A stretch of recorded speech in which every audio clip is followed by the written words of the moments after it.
اس لیے اہل تشیع جو حضرت معاویہ رضی اللہ عنہ کے متعلق کہتے ہیں یہ واقعہ صحیح، حضور صلی اللہ علیہ وسلم معاویہ کو بلاؤ، پھر فرمایا، پتہ چلا کھانا کھا، پھر پوچھا پھر کھانا، پھر پوچھا پھر کھانا، آپ نے لا اشبع اللہ بطنہ، اللہ اس کا پیٹ ہی نہ بھرے۔ وہ کہتے ہیں بد دعا تھی حضور صلی اللہ علیہ وسلم کی، اور اس حدیث پہ غور نہیں کرتے۔ اگر ہماری ہی کتابوں سے چیزیں لینی ہیں تو رسول اللہ صلی اللہ علیہ وسلم نے فرمایا عائشہ دعا فرمائی کہ اللہ میں کسی کو بد دعا دے دوں اسے دعا میں تبدیل فرما دے، اور پھر جو بات ارشاد فرمائی ہے کہ زندگی میں قابل عمل رہنی چاہیے، آپ نے فرمایا عائشہ یہ جو تم نے اس سے بد دعا دی نا چور کو، تو اس سے اس کی چوری کے جرم میں کمی ہو گئی، تمہاری مراد یہ تھی کہ تمہاری اس بد دعا کا بدلہ قیامت میں دیا جائے گا اس طرح سے کہ اس سے چوری کی تھی، تو فرض کر لیجئے کہ اس کو 100 گنا ملے، تو بد دعا دے دی، ادھر اطمینان ہو گیا، دل میں جو کچھ آیا ارشاد فرما دیا، اس کے 100 سے 90 ہو جائیں گے۔ مثلاً یہ کہتے ہیں جی وہ صحیح مسلم میں جو آپ حدیث بیان کرتے ہیں کہ حضرت معاویہ رضی اللہ تعالیٰ عنہ کو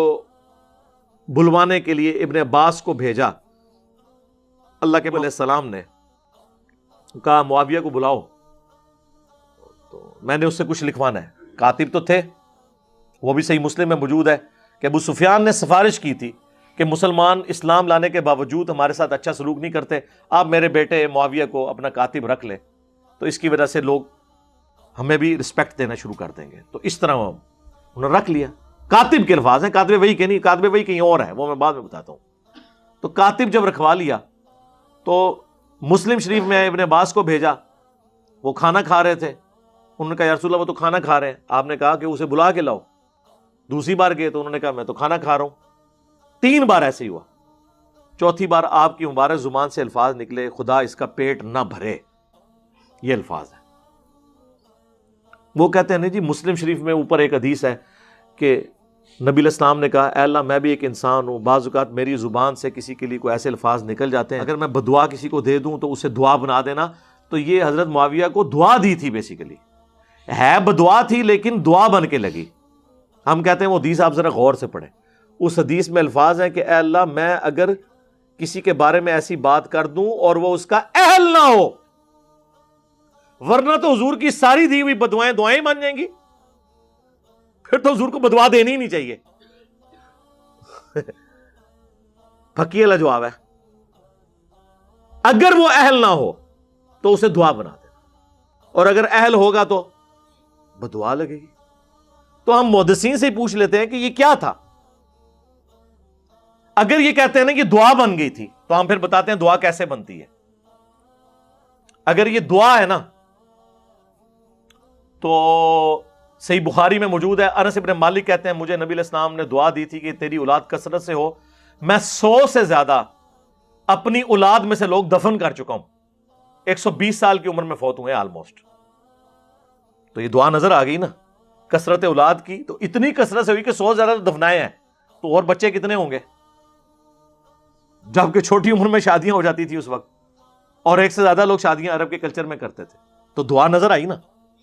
اب یہاں پہ اس دعا کی اگر یہ دعا بنی ہے نا، پھر یہ ہوگا کہ حضرت معاویہ رضی اللہ تعالیٰ عنہ ایک لقمے لگاتے تھے تو ان کا پیٹ بھر جاتا تھا، یہی ہونی چاہیے نا۔ یہ خدا اس کا پیٹ نہ بھرے، اس کا الٹ کیا ہوگا کہ تھوڑا سا بھی کھا لے تو اس کا پیٹ بھر جائے، یہی ہونا چاہیے نا۔ یہ دعا تو پھر اس سے ہی بنے گی نا، ریورس بنتی ہے نا۔ کسی کا کھانے کے باوجود پیٹ نہ بھرنا، یہ تو بدعا ہی ہوگی نا، وہ ریورس ہوتا ہے اس کا۔ دعا بن گئی تو پھر تو یہ ہوگا کہ وہ تھوڑا سا کھاتے تھے ان کا پیٹ بھر جاتا تھا۔ تو جناب آپ کتاب الاوائل کھول لیں، امام ابن ابی عاصم کی کتاب، یہ پہلے 300 سال میں مسلمانوں کے بڑے محدثین میں سے ہیں، اہل سنت کے ائمہ میں سے، انہوں نے باقاعدہ وہ ساری روایتیں جمع کی ہیں کہ کتاب الاوائل کے جو جو کام پہلی دفعہ ہوئے اس میں انہوں نے یہ بات بھی نقل کی کہ اس امت میں سب سے پہلے جس نے بیٹھ کے خطبہ شروع کیا وہ حضرت معاویہ رضی اللہ تعالیٰ عنہ تھے، کیونکہ ان کا پیٹ بھر چکا تھا چربی کی وجہ سے، اور یہ روایت المصنف ابن ابی شیبہ میں بھی موجود ہے۔ تو پریکٹیکلی ان کا پیٹ بڑا ہو گیا تھا، وہ کھڑے ہو کے خطبہ نہیں دے سکتے تھے، کھڑے ہو کے خطبہ دینا سنت ہے جمعے کا، ان کو بیٹھ کے ممبر پہ خطبہ دینا پڑتا تھا۔ تو آپ کیا سمجھتے ہیں یہ دعا اسی طریقے سے لگی ہوئی ہے؟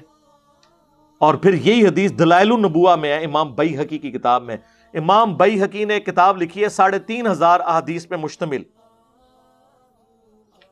دلائل النبوہ، اس کتاب کے اندر انہوں نے نبی علیہ السلام کی غیبی خبریں نقل کی ہیں کہ آپ علیہ السلام نے کوئی پریڈکشن کی اور وہ اسی طریقے سے منوان پوری ہوئی.